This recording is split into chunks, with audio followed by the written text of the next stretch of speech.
Selamat datang ke channel Cikgu Chong dan hari ini kita akan bincangkan bab 4 matematik tingkatan 5 iaitu pencukaian.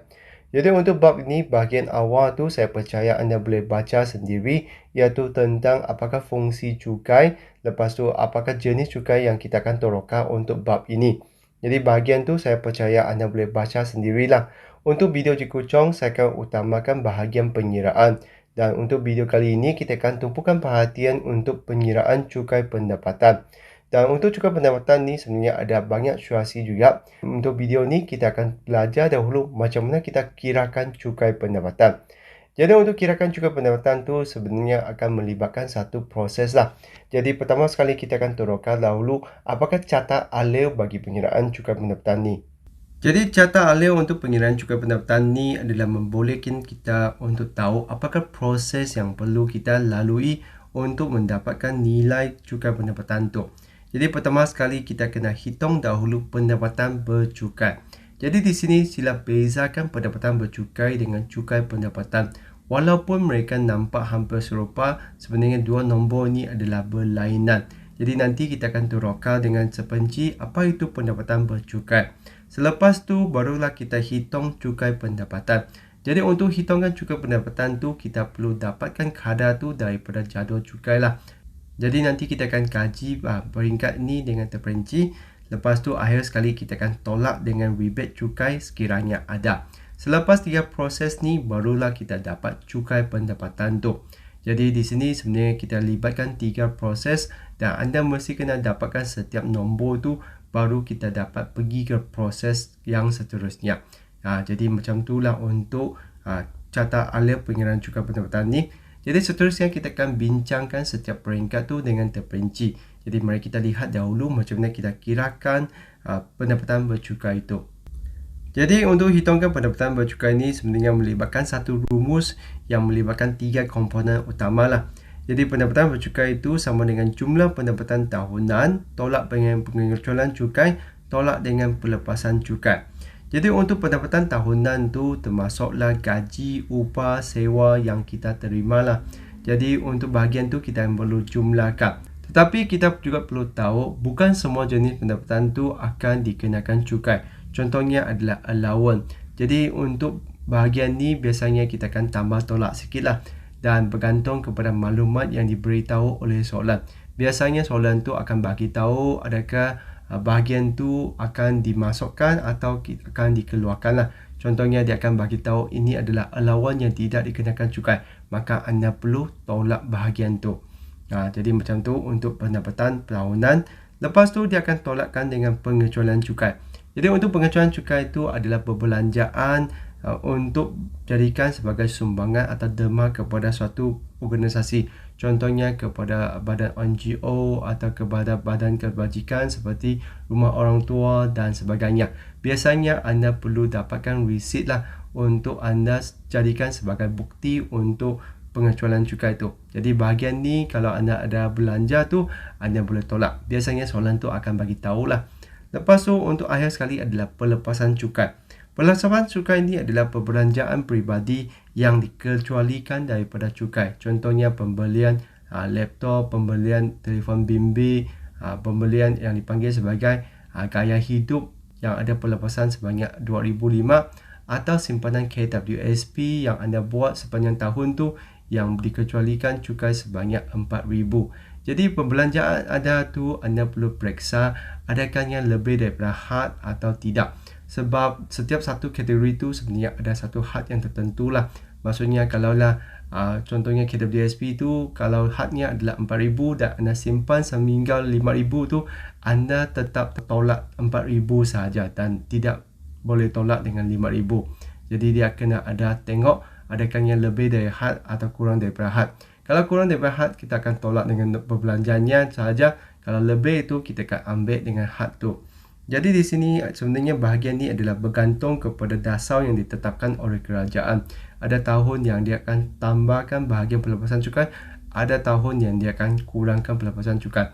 Contohnya untuk beberapa tahun yang lepas disebabkan sektor pelancongan tu dikenakan teruk oleh PKP, maka untuk tahun lepas tu sebenarnya kerajaan adalah buat satu pelepasan cukai yang khas untuk membantu sektor pelancongan, iaitu ada pelepasan sebanyak 1,000 lah kalau anda ada berbelanja untuk melancong di negara kita sendiri itu.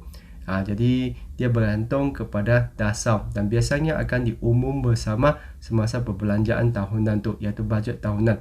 Jadi untuk tahun ni dia akan adakan sekitar bulan Oktober lah. Jadi kita boleh perhatikan apakah jenis pelepasan cukai yang ada tu. Adakah dia akan ada sesuatu yang baru atau tidak. Jadi begitulah untuk cara macam mana kita kirakan pendapatan bercukai ni. Jadi seterusnya kita akan lihatkan satu contoh yang saya dapatkan daripada soalan percubaan tahun lepas untuk kita teroka macam mana soalan tu boleh ditanya untuk bahagian ini. Jadi mari kita perhatikan. Jadi contoh soalan di sini adalah Encik Harris adalah seorang eksekutif di syarikat tua. Pendapatan tahunannya pada tahun 2020 ialah 103,500. Jadi kita perlu bulatkan dulu maklumat ini sebab ini adalah maklumat penting. Pelepasan cukai yang dituntutnya ialah 21,620. Dia juga memberi derma sebanyak 300 kepada rumah anak yatim. Hitung pendapatan bercukai Encik Harris.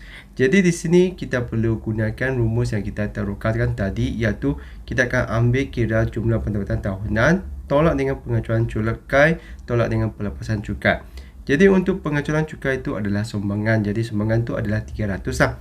Jadi kita hanya sekadar isikan maklumat kita tu, jumlah pendapatan tahunannya adalah 103,500.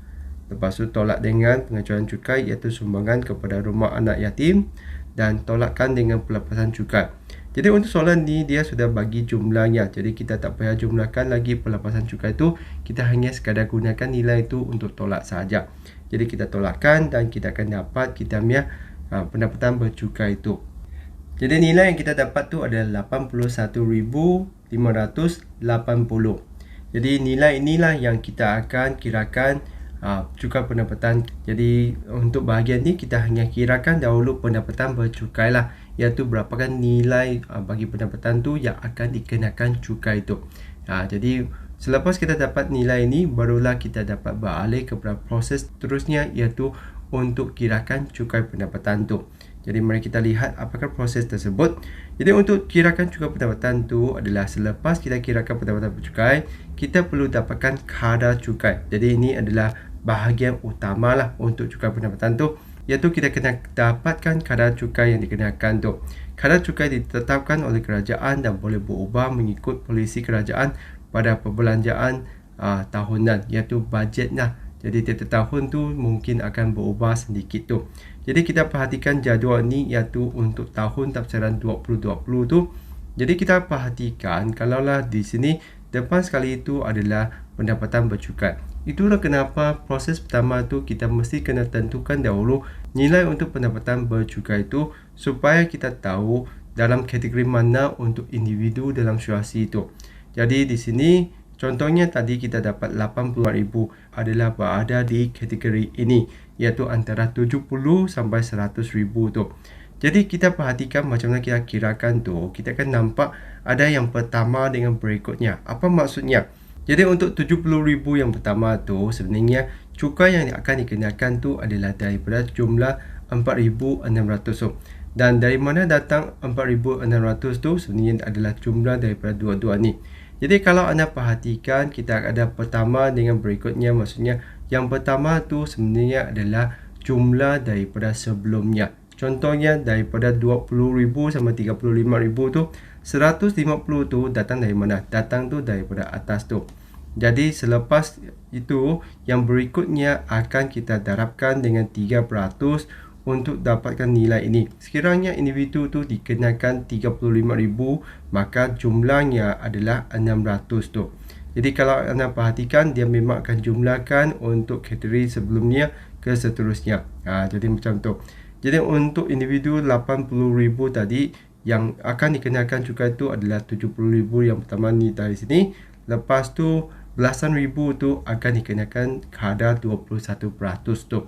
Jadi kalau anda masih belum lagi faham apa yang saya ceritakan, nanti kita akan bincangkan contoh lah secara teliti untuk bincangkan bahagian ni, iaitu macam mana kita kirakan cukai pendapatan tu. Jadi sebelum kita lihat cukai pendapatan tu, saya mau terangkan dahulu rebate cukai sebab kita akan kirakan sekaligus lah. Jadi rebate cukai itu sebenarnya ada dua jenis sahaja, iaitu kalau pendapatan percukaiannya adalah kurang daripada 35,000, dia akan layak untuk rebate 400.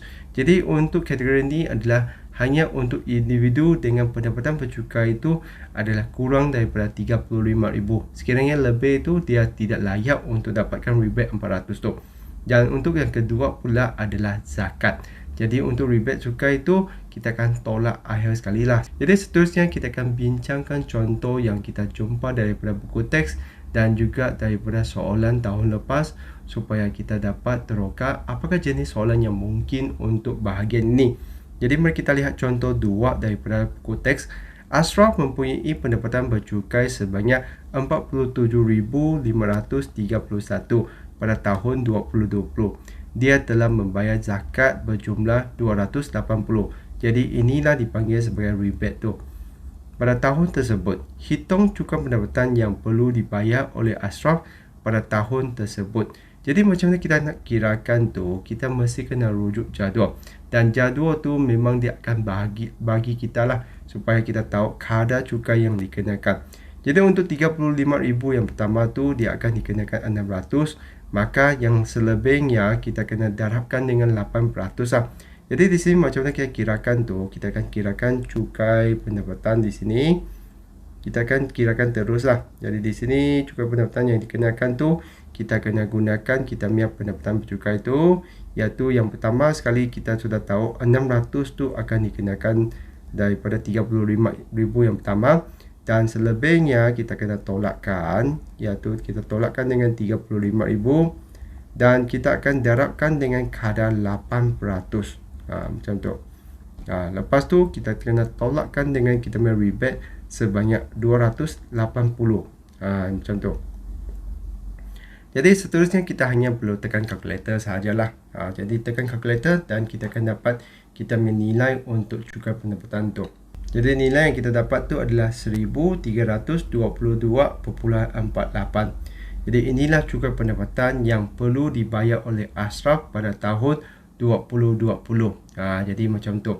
Jadi perhatikan sekali lagi, saya terangkan macam mana kita kirakan tu adalah kita perlu perhatikan pendapatan percukaiannya berapa. Jadi pendapatan percukaiannya adalah 47,000, iaitu di antara 35 sampai 50,000. Jadi untuk 35,000 yang pertama tu dia memang akan dikenakan 600. Jadi untuk belasan ribu yang seterusnya, iaitu bahagian ni, maksudnya ada 12,531 tu akan dikenakan 8%. Jadi kita kena darabkan dengan 8%. Lepas tu kita akan tolakkan dengan kita punya rebate cukai, iaitu zakat yang dibayarnya. Jadi inilah cukai pendapatan yang perlu dibayar oleh Encik Ashraf. Jadi mari kita perhatikan contoh seterusnya. Jadi untuk contoh 3 pula adalah Encik Chan mempunyai jumlah pendapatan tahunan sebanyak 52,770. Jadi perhatikan di sini soalan ni tidak bagi tahu pendapatan bercukainya. Sebaliknya dia bagi tahu pendapatan tahunannya. Maksudnya di sini kita perlu kirakan dahulu pendapatan bercukainya dahulu. Selepas tu baru kita lihat untuk kadar cukai itu. Jadi di sini beliau telah mendermakan 300, ini adalah pengacuan cukai, kepada sebuah badan kebajikan yang diluluskan oleh kerajaan. Jadual di bawah menunjukkan pelepasan cukai yang dituntutnya. Jadi di sini kita ada pengacuan cukai dan juga ada pelepasan cukai. Jadi untuk pelepasan cukai itu kita kena semak adakah perbelanjaannya adalah kurang daripada had. Kalau lebih dari had tu kita akan ambil hadnya. Contohnya di sini kita perhatikan setiap satu. Yang ni pertama sekali itu individu 9,000. Lepas tu untuk hayat tu dengan kereta BSP memangnya kurang daripada 7,000, maka kita akan ambil nilai ni. Lepas tu yang ini hadnya 3,000, kita belanja 1,007, maka akan ambil ni. Lepas tu yuran pengenjaan diri iaitu 7,000 tapi dia hanya belanja 4,000. Maka kita akan ambil sahaja nilai yang perbelanjaannya sebab semuanya kurang daripada had. Lepas tu hitung cukai pendapatan yang perlu dibayar oleh Encik Chan bagi tahun tersebut. Jadi pertama sekali kita akan kirakan dahulu pendapatan bercukai. Jadi di sini kita akan kirakan pendapatan bercukainya dahulu. Jadi ambil nilai daripada pendapatan tahunan tu 52,770 tolak dengan pengecualian cukai iaitu sumbangan, tolak dengan pelepasan cukai itu. Jadi di sini kita tolakkan sahaja. Anda juga boleh tambahkan dahulu, lepas tu baru tolak. Tapi di sini lebih senang kita tolak sajalah. Lepas tu kita tekan kalkulator sahaja. Jadi di sini pendapatan bercukainya kita hanya dapatkan dengan tekan kalkulator. Jadi pendapatan bercukainya adalah 31,970. Jadi di sini dia punya kadar tu hanya akan dikenakan kadar dalam kategori ini, iaitu 20,000 yang pertama tu dia akan dikenakan 150, manakala untuk belasan ribu yang seterusnya adalah 3%. Jadi di sini kita kirakan kita punya cukai pendapatan. Di sini ada juga satu rebate yang tidak diberitahu. Disebabkan dia punya pendapatan bercukai itu adalah kurang daripada 35,000, maka dia layak untuk tolakkan 400 rebate tu. Jadi di sini kita kirakan yang pertama sekali adalah 150 tambah dengan 31,970 tolak dengan 20,000 yang pertama. Jadi yang selebihnya dia akan darabkan dengan 3% dan dia akan tolakkan dengan rebate 400 kerana individu ni pendapatan bercukainya adalah kurang daripada 35,000. Jadi seterusnya kita hanya perlu tekan kalkulator sahajalah. Jadi individu ni hanya perlu bayar RM109.1. Jadi di sini kalau kita perhatikan bagi mereka yang dapat pendapatan bercukai itu kurang, semestinya cukai yang perlu dibayar tu juga kurang lah. Jadi begitulah. Jadi akhir sekali kita juga akan teroka satu soalan daripada percubaan tahun lepas. Jadi mari kita perhatikan soalan tu. Jadi di sini adalah soalan bentung Pahang. Pada tahun 2020, Encik Khairi perlu mentafsir, melapor dan membayar cukai pendapatannya. Encik Khairi mempunyai jumlah pendapatan tahunan sebanyak 92,540. Ini nilai yang penting pada tahun tersebut. Dia telah mendermakan 3,000, ini adalah pengecualian cukai, kepada sebuah badan kebajikan yang diluluskan oleh kerajaan dan juga telah membayar zakat. Ini adalah rebate. Jadi kena bezakan. Jadi di sini kita perhatikan jadual tu. Jadual ni adalah jadual pelepasan cukai yang dituntutnya.